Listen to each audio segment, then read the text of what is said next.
Hi, third grade. Here we are at the end of Solomon's reign. 1 Kings chapter 11, 931 BC, okay? Same year as the kingdom divides into two kingdoms, okay? So now we're going to start with the question and answer. We're going to do our notebook. So it's the end of Solomon's reign.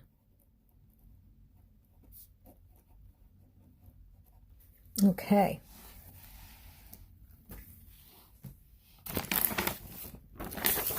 All right, so the first question we have is, what's the scripture reference? Okay, so we're always going to have references in our Bible, right? Always. So the reference is 1 Kings 11. The second question is, what did Solomon do late in his life? So what did he do? He did not wholeheartedly. That means not with his whole heart, okay? Did not wholeheartedly follow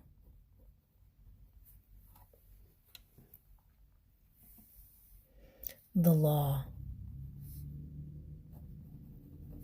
of the Lord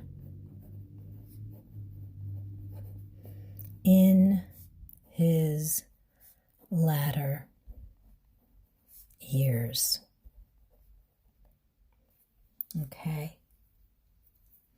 The next question is, why? Okay, why did God command the Israelites not to make covenants with foreigners? Why?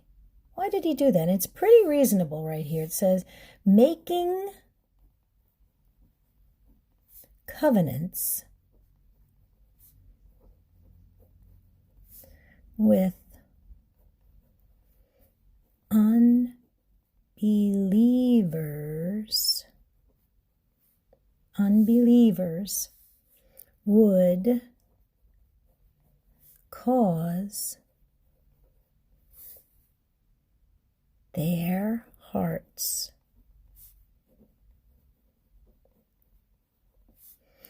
to be led away from God. Oops. From God. Okay. Next question is, what did Solomon build for his wives? What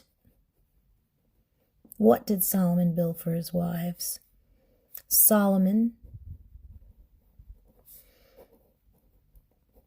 built places of worship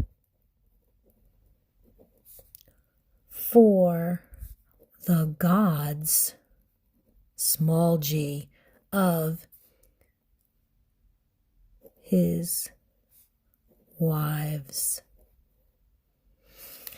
Now, let me ask you a question here. Solomon built places of worship for the gods of his wives. What was God's mission for Solomon after David died? Do you remember? Yeah, that's right. To build the temple for God, for the worship of God. It was a very important mission that God gave him. And yet, at the end of his life, he's building places of worship for the other gods. See, this has come true right here. Okay, making covenants like marriage, marrying all these wives, made him turn from God. Okay, and it's really an insult to God that the very mission that God sent him on to make the temple, he would now make places of worship for these gods of his pagan wives. Okay, next question is, whom did God raise up against Solomon? Whom? Okay, whom? Okay. God raised up Solomon's enemies against him. So that means Solomon's enemies rose up against him, and God allowed it. Okay, he caused it. He was part of it. He was angry with Solomon. Okay, what was the greatest punishment Solomon received for his sin? What was the greatest punishment that he received for his sin? What?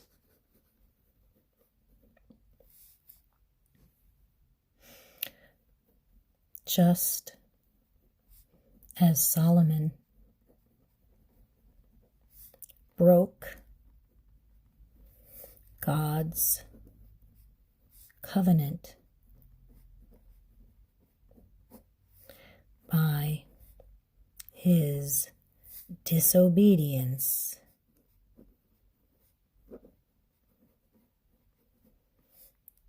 God decided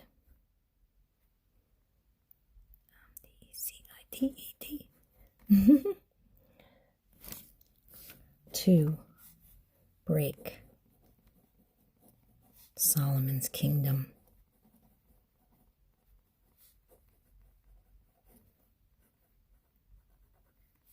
He tore the kingdom from him.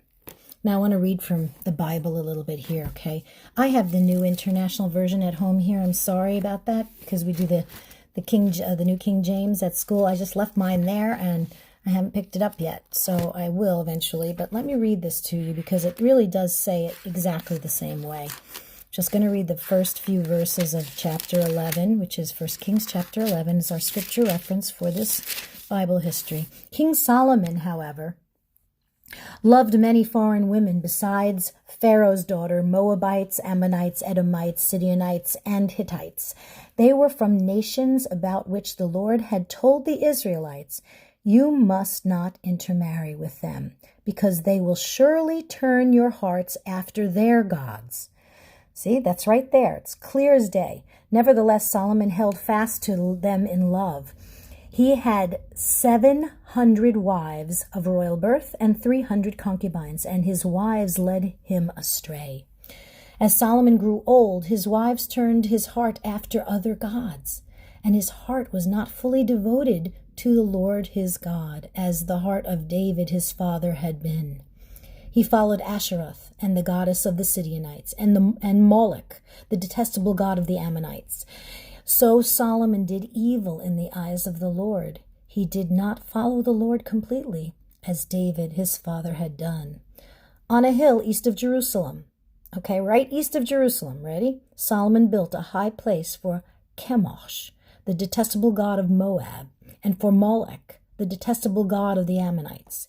He did the same for all his foreign wives who burned incense and offered sacrifices to their gods. The Lord became angry with Solomon because his heart had turned away from the Lord, the God of Israel, who had appeared to him twice. So it's right here, okay? I encourage you to read a little bit of that with your parents. This is what brings us to, okay? This is what brings us to Israel divides into two kingdoms, okay? 931 BC.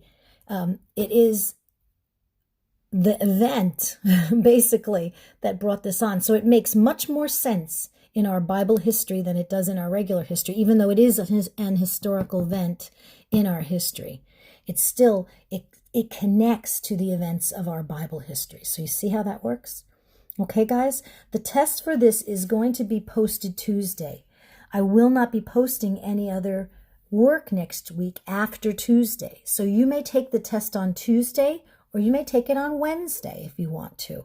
I just don't think we should wait till the following week because we'll forget. So I want to keep it fresh in your mind. I'll give you some puzzles on Monday and then review and take the test as soon as possible. Okay, guys? I'll talk to you soon. Bye-bye.